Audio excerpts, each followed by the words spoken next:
Assalamualaikum warahmatullahi wabarakatuh. Bismillah, alhamdulillah, wassalatu wassalamu ala rasulillah sallallahu alaihi wasallam. Selamat berjumpa di Hanguk Channel, yang mana di channel ini kita akan belajar untuk tata bahasa Korea atau grammar bahasa Korea. Nah, bagi kalian yang ingin belajar bahasa Korea, maka di channel ini kita akan membahas tentang tata cara bahasa Korea tersebut. Untuk kesempatan kali ini kita akan membahas tentang partikel E ya. Tentang partikel E ini mempunyai banyak arti, bisa diartikan ke, bisa diartikan di, bisa pada, atau bisa diartikan per. Nah, untuk pembahasan kali ini kita akan membahas satu persatu tentang fungsi dari partikel E tersebut. Jadi untuk partikel E ini bisa diartikan ke, di, pada, atau per. Kemudian partikel E ini ditambahkan pada kata benda dan memiliki beberapa fungsi. Fungsinya yang pertama yaitu menunjukkan arah suatu pergerakan, Dan untuk fungsi ini biasanya digunakan bersama dengan kata kerja aksi. Kata kerja aksi itu termasuk oda, kada, danida, dorakada, dan seterusnya yang artinya itu seperti datang, pergi, turun, naik, dan sebagainya. Seperti itu kata kerja aksi. Maksudnya untuk fungsi yang pertama menunjukkan arah ini, menunjukkan arah suatu pergerakan ini digunakan bersama dengan kata kerja aksi seperti oda, kada, dan seterusnya. Kita contohkan misalkan ini, neil huisae kayo, besok pergi ke perusahaan. Di sini ada kata huisa. Huisa ini artinya perusahaan dan menunjukkan arah dari suatu pergerakan atau pergi ke perusahaan. Dan di sini arah di sini tempatnya ditunjukkan atau ditandai dengan menggunakan partikel E. Nah, ini adalah menunjukkan arah dari perginya. Neil huisae kayo, besok pergi ke perusahaan. Seperti ini.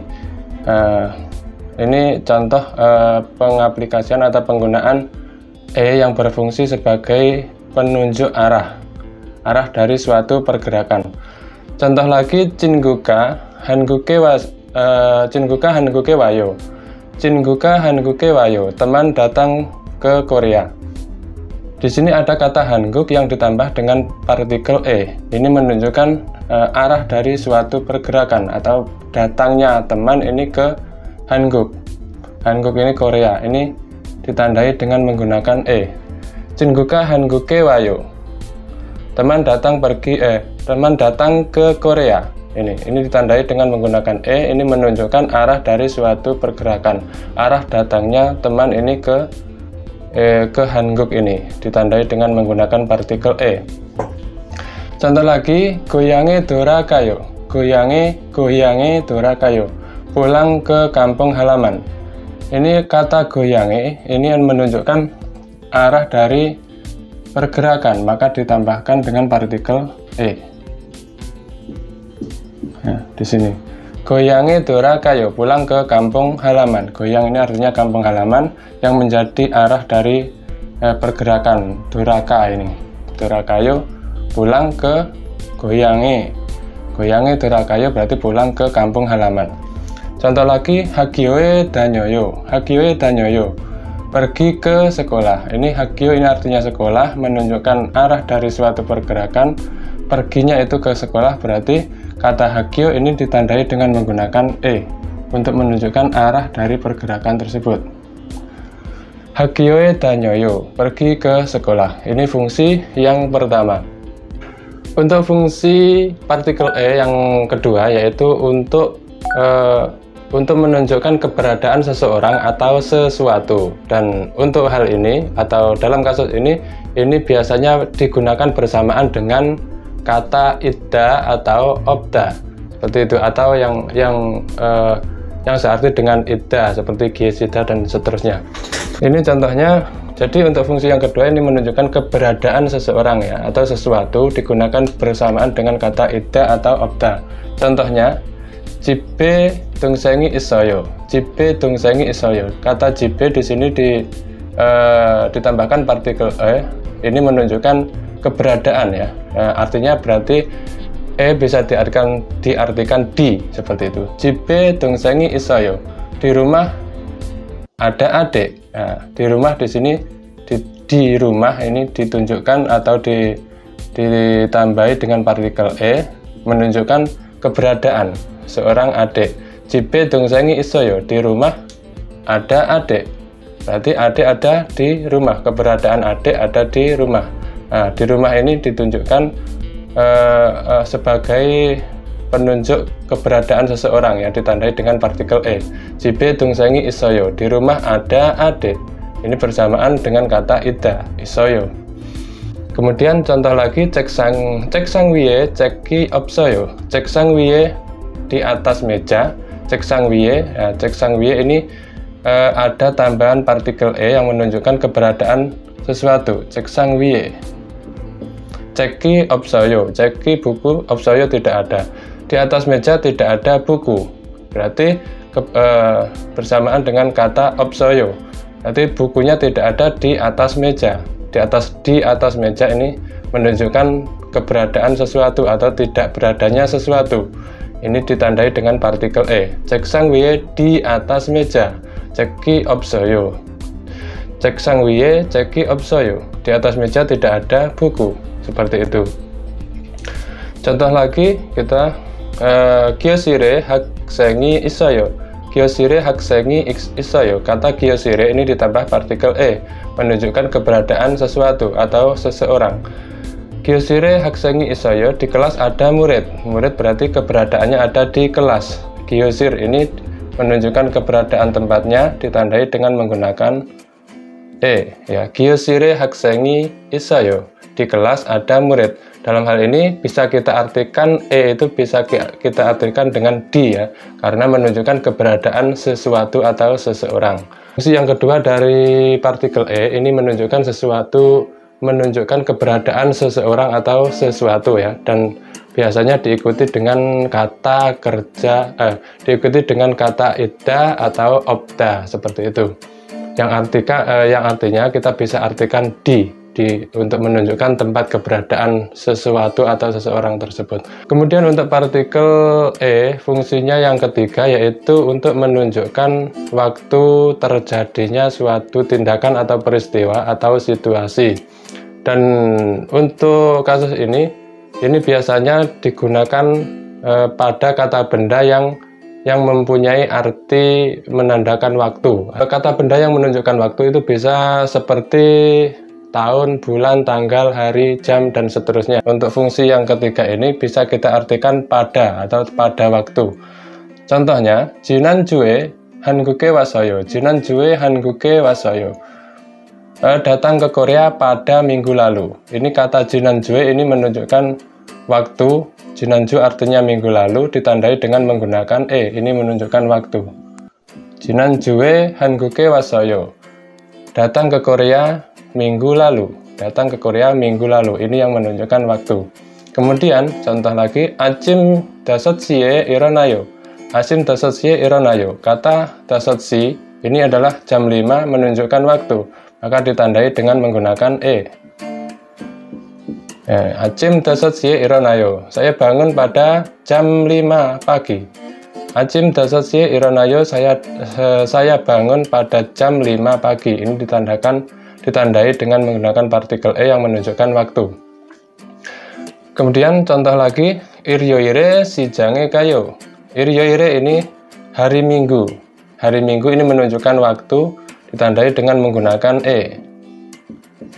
Nah, 일요일에 시장에 가요. Saya pergi ke pasar pada hari Minggu. Pada hari Minggu ini menunjukkan waktu dan ditandai dengan menggunakan partikel e. Ya, ini arti dari kata e ini bisa kita artikan pada ketika memiliki arti waktu ya, pada waktu maksudnya. Kemudian ada kata-kata benda yang menunjukkan waktu, akan tetapi ini tidak boleh dilekatkan atau ditambahkan partikel e pada kata-kata tersebut. Misalnya seperti kata keje, kejoke, 오늘, 내일, 어제, misalnya seperti itu. Saya contohkan kata-kata yang tidak boleh ditambahkan e kata benda yang menunjukkan waktu tetapi tidak boleh ditambahkan partikel e. Ya, contohnya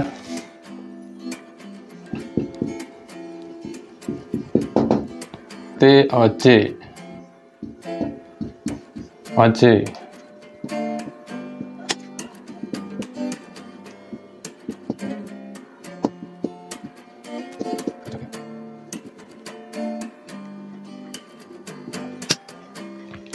Ini contoh-contoh kata benda yang mempunyai arti waktu tetapi tidak boleh ditambahkan partikel e ya, seperti oje kemarin, onel hari ini, neil besok, onje kapan, more lusa, kejoge kemarin, lusa, seperti itu. Ini tidak boleh ditambahkan partikel e pada kata-kata ini ya. Contoh,